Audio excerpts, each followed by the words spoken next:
Bine v-am găsit! Aș vrea să vă arăt acum ce se întâmplă cu carnea cumpărată din magazin, cum arată. Am cumpărat 2,5 kg de pulpă și eu întotdeauna carnea pe care o cumpăr procedez așa cu ea, pentru că se știe că este tratată cu tot felul de stabilizatori plus coloranți și numai să vedeți ce rămâne din apa de clătire.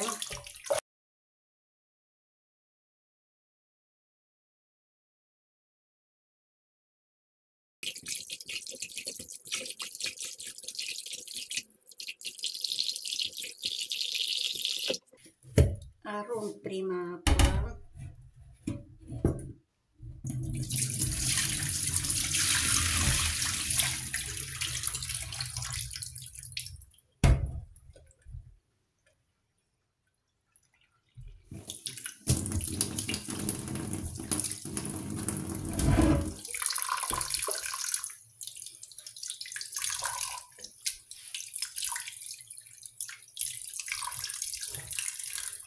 De multe ori această carne poate să aibă și E. coli, de aceea e bine vasul și chiuveta să le dezinfectați foarte bine după ce folosiți această carne.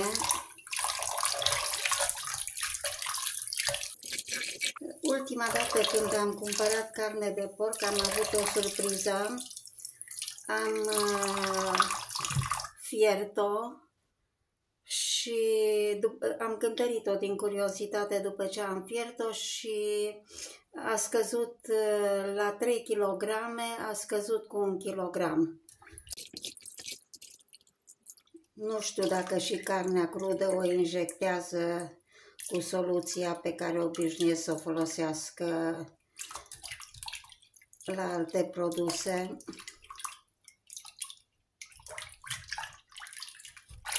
A doua apă parcă este și mai murdară, tot foarte tulbure.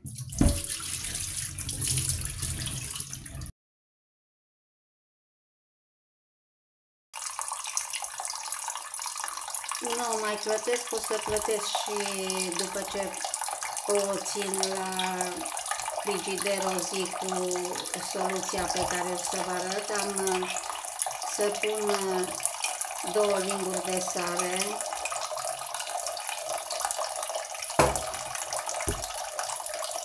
o ramură de busuioc, cimbru, 2 căței de usturoi și 2 frunze de dafin.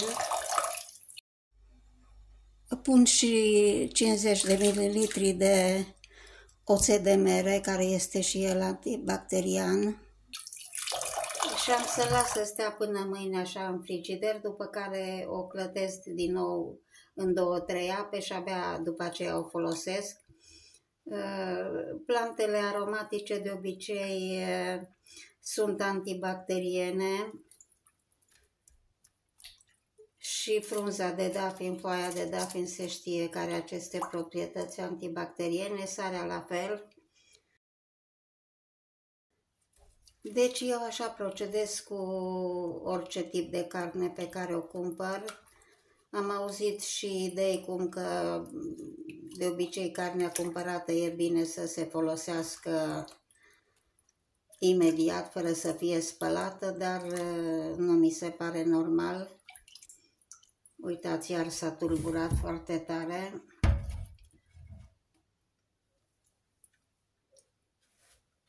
Acum am să o pun la frigider. Am scos-o după o zi din frigider. Uitați-vă cum arată apa. Am să scot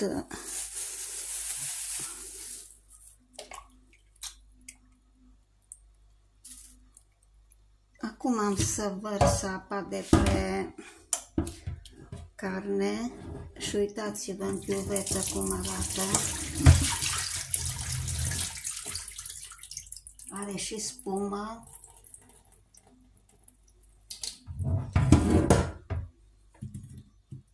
Multă lume macină carnea pe care o cumpără de la magazin și v-aș sfătui să nu mai faceți asta, pentru că vedeți ce iese din carne.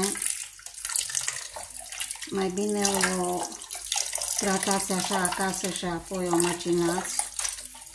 Ia mai mult de lucru, dar totuși pentru sănătate merită. Uitați, apa de clătire. Prima apă de clătire cum arată.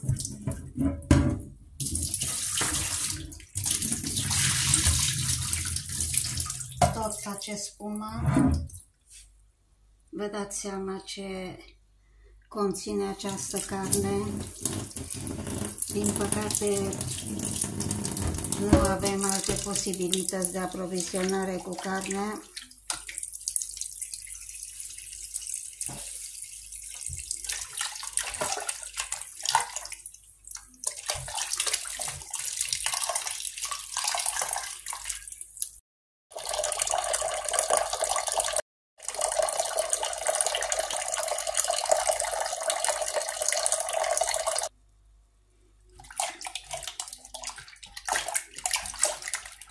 A doua apă de clătire tot este colorată.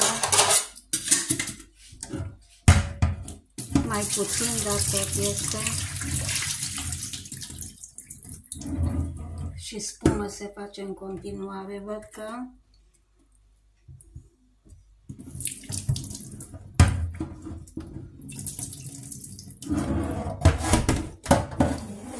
Pun a treia apă de clătire.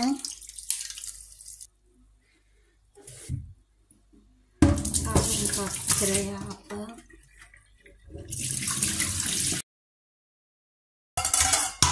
Am să torn carnea într-o streculețare și o las să se scurgă bine apa de pe ea. Eu în mare am cam renunțat să mai consum carne, foarte rar mai cumpăr. Deci în special carnea tocată să nu o mai cumpărați din magazin, pentru că există riscul să conțină mult mai multe substanțe care sunt nocive pentru sănătate.